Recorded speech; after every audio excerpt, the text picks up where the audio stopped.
Estas son las únicas 10 películas de los años 70 que Quentin Tarantino considera perfectas. Y cuando Tarantino dice perfectas, no habla a la ligera. Para él, estas obras no son solo grandes películas, son piezas fundamentales que definieron una década entera de cine. Entre ellas hay una que causó tanta polémica que un cine terminó atacado con bombas incendiarias, otra en la que el director literalmente le robó el control de la película al estudio para poder contar la historia a su manera, y una tan violenta y brutal que fue retirada de cartelera después de apenas un fin de semana en exhibición. Son películas que dividieron al público, que generaron controversia, que incluso hicieron temblar a la industria, y sin embargo, Tarantino asegura que todas ellas son auténticas obras maestras. Así que, vamos a descubrir por qué el director más cinéfilo de Hollywood las considera intocables. 5 piezas fáciles, de 1970. Aquí nos encontramos con una de las interpretaciones más recordadas de Jack Nicholson. El David Bowie, un hombre que de niño fue un pianista prodigio, con un futuro brillante por delante, pero que con el paso de los años termina atrapado en una vida rutinaria, sin dirección, trabajando en plataformas petroleras y escondiendo su talento bajo capas de frustración y apatía. Cuando se entera de que su padre está gravemente enfermo, decide emprender un viaje por carretera hacia su hogar, un camino que no solo es físico, sino también emocional, un reencuentro con su pasado y con lo que alguna vez soñó ser. La interpretación de Nicholson es tan poderosa que se convirtió en un retrato generacional, la imagen de un hombre que simboliza la desilusión de toda una época. Tarantino lo destaca como un papel crucial para entender la vulnerabilidad del actor en la gran pantalla, una vulnerabilidad que luego lo acompañaría en muchos de sus personajes más emblemáticos. La producción, a cargo de BBC, la misma compañía detrás de Easy Rider, se hizo con un presupuesto modesto de poco más de $1,500,000, pero terminó siendo un éxito gigantesco, con una recaudación superior a los 18 millones. Fue nominada a 4 premios Oscar, incluyendo Mejor Película y Mejor Actor, y aunque perdió frente a Patton, el New York Times la señaló como una de las mejores películas estadounidenses del año. Para Tarantino, 5 piezas fáciles no solo fue un éxito, sino un punto de inflexión. Asegura que sin esta película y sin más, el experimento del nuevo Hollywood habría muerto antes de nacer. Y sin ese movimiento, jamás habríamos tenido joyas como El Exorcista o El Padrino. Más, también de 1970. Bajo la dirección de Robert Altman, esta comedia negra trasladó al público a un hospital quirúrgico móvil durante la Guerra de Corea. Allí, un grupo de cirujanos lucha por salvar vidas en medio del caos, al mismo tiempo que desafía constantemente la autoridad, se refugia en el alcohol y el sarcasmo, y utiliza el humor como única manera de soportar la brutalidad del día a día. La película fue hecha con un presupuesto de apenas $3,500,000, pero terminó recaudando más de 80 millones en todo el mundo, lo que la convirtió en el mayor éxito de Fox en ese año.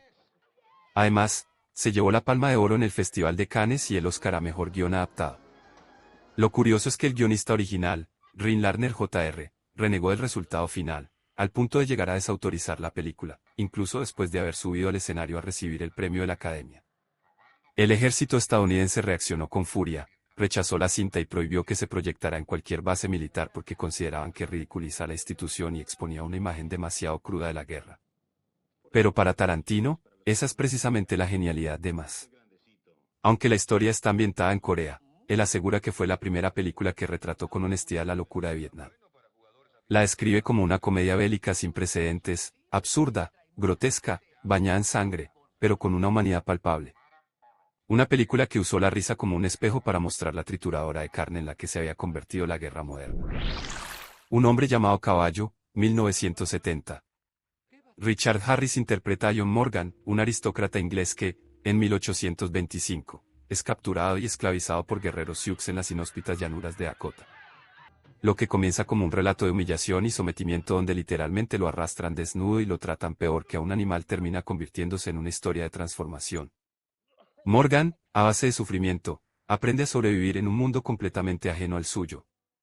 La escena más famosa, y la que Tarantino recuerda con fascinación, es la del rito de iniciación donde su cuerpo es atravesado por garras de águila y colgado en el aire.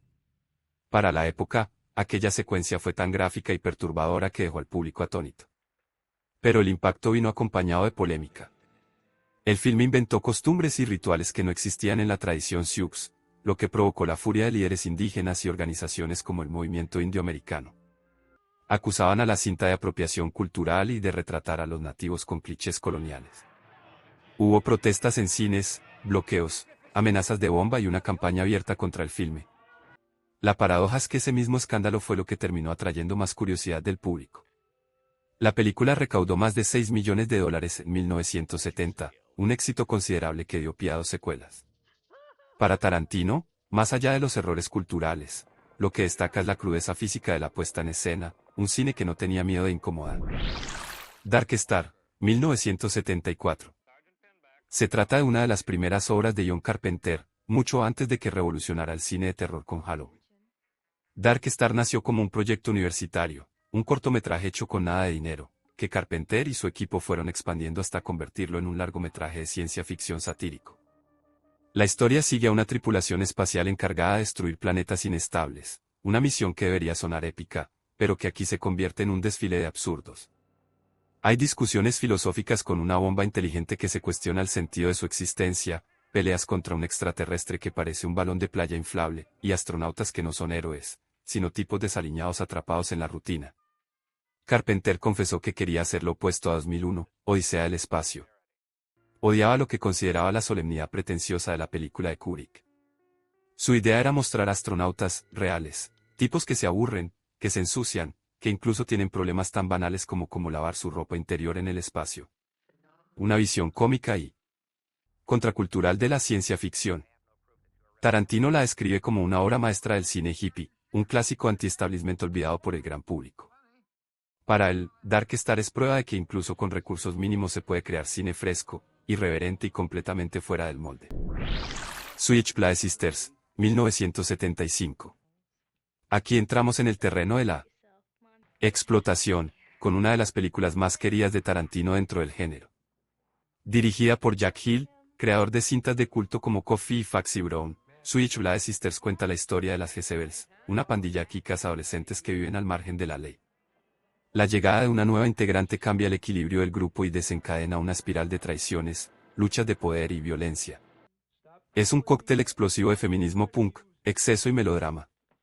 La cinta pasó casi desapercibida en su estreno, relegada a sesiones de cine barato y olvidada por la crítica. Pero Tarantino, décadas después, se obsesionó con ella. Tanto, que decidió estrenarla a través de su propio sello de distribución, Rolling Thunder Pictures. Grabó un comentario junto al director, organizó funciones especiales y defendió la película como una joya incomprendida. Según él, el guión es tan sólido que cualquier página del libreto contiene diálogos que podrían quedar enmarcados. Lo que comienza como un espectáculo exagerado y hasta ridículo, acaba transformándose en un relato sorprendentemente emotivo, donde el público ya no se ríe del exceso, sino que se preocupa por el destino de estas jóvenes marginales. Para Tarantino, Switchblade Sisters no es solo cine de explotación, es una pequeña obra maestra de rebeldía femenina y narrativa afilada. Rolling Thunder, 1977. Escrita por Paul Schrader, el mismo guionista detrás de Taxi Driver, y dirigida por John Flynn, Rolling Thunder es un thriller de venganza que va mucho más allá del simple cine de explotación. La historia sigue a un veterano de Vietnam que regresa a casa después de años en cautiverio, profundamente traumatizado y desconectado del mundo que dejó atrás. En medio de su lucha por reintegrarse a la sociedad, se enfrenta a una tragedia personal tan devastadora que lo empuja a una espiral de violencia imparable. Desde su estreno, la película estuvo envuelta en polémica. Una de sus escenas más brutales, la del triturador de basura, fue tan perturbadora que en un preestreno en San José, la audiencia reaccionó con tal furia que el evento estuvo a punto de terminar en un motín. Para la crítica de la época, Rolling Thunder no era más que un festival de sangre, un ejemplo más del cine sensacionalista que estaba de moda en los 70. Pero para Tarantino, la cinta escondía mucho más, la consideraba un estudio profundo de la rabia, del dolor acumulado por la guerra y de la violencia como único lenguaje que le queda a un hombre destruido.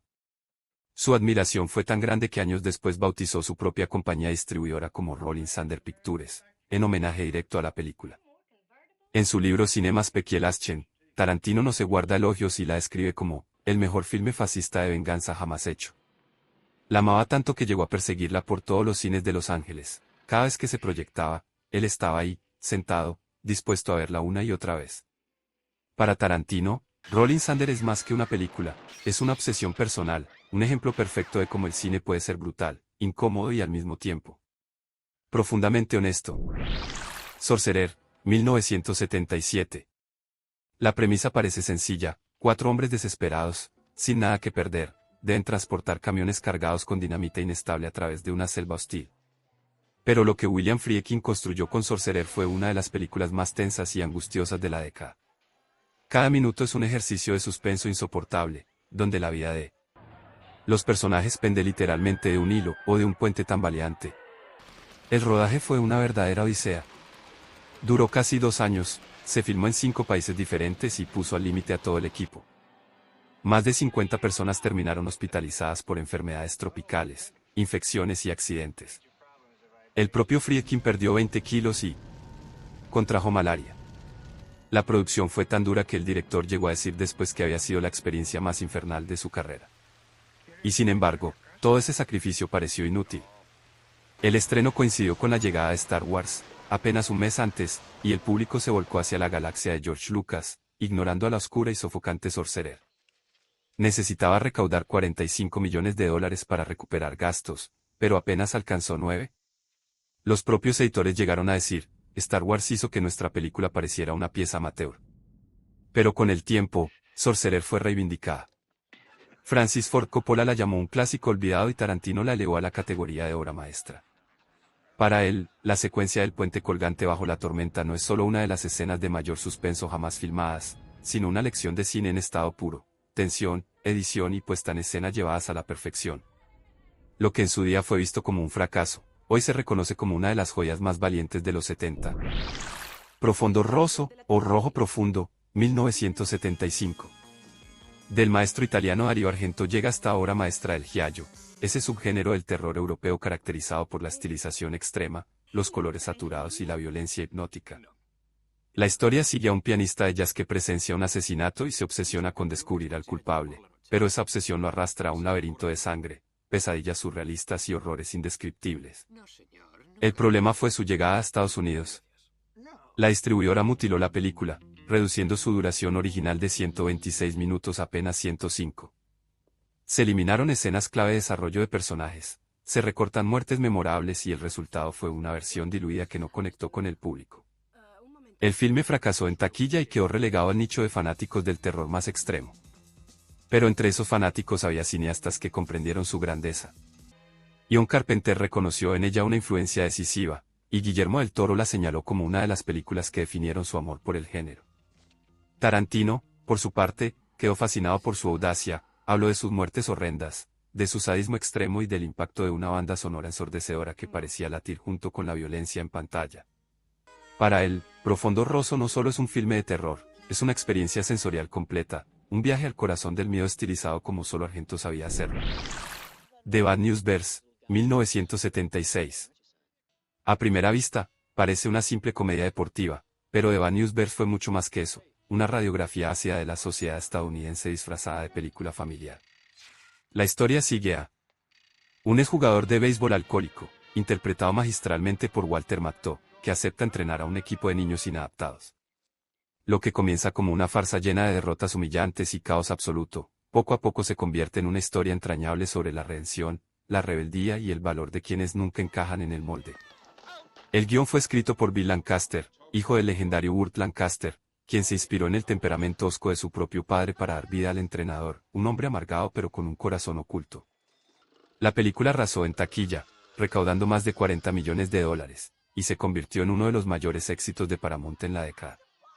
Pero más allá del dinero, dejó huella en toda una generación. Para Quentin Tarantino, esta película ocupa un lugar especial en su vida. Tanto, que fue la primera vez que escribió una carta de fan, dirigida a Tatum O'Neal, la joven estrella que interpreta a Amanda, la prodigiosa lanzadora del equipo. Años después, la propia O'Neal recordaría con humor que muchos hombres de la edad de Tarantino le confesaban que ella había sido su primer amor platónico gracias a esa película. En palabras del propio Quentin, The Bad News Bears fue la demostración de que incluso dentro de un género ligero y accesible, el cine podía ser subversivo, honesto y emocionalmente poderoso. House of Dark Shadows, 1970.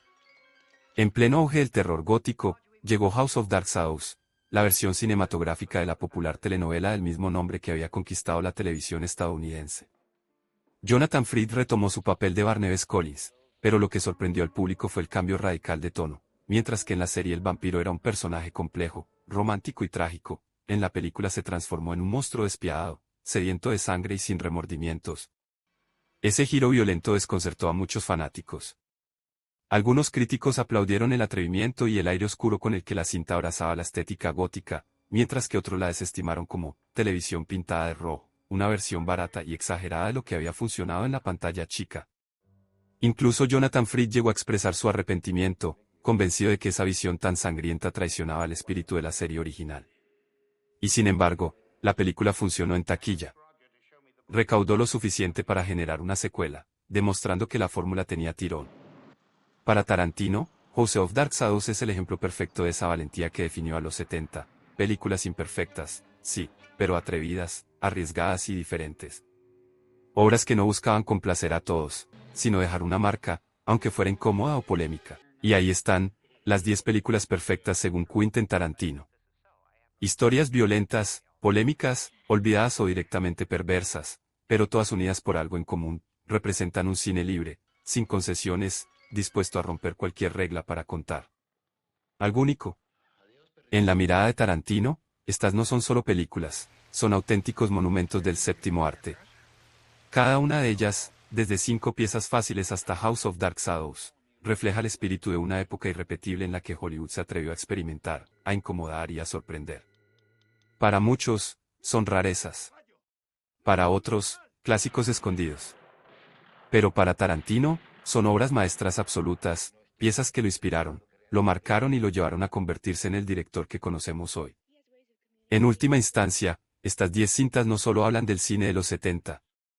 Hablan del poder del cine mismo, esa capacidad de provocar, de incomodar, de fascinar y de quedarse grabado en la memoria para siempre.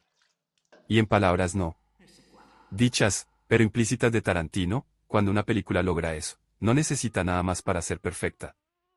Y hasta aquí llegamos con las 10 películas de los 70 que Tarantino considera perfectas. ¿Qué te parecieron? Déjenlo en los comentarios, me encantará leer tu opinión. Y si disfrutas tanto del cine como yo, te invito a suscribirte al canal y activar la campanita. Aquí cada semana exploramos nuevas listas, curiosidades y joyas ocultas del séptimo arte. Así que no te lo pierdas, únete y seguimos compartiendo cine juntos.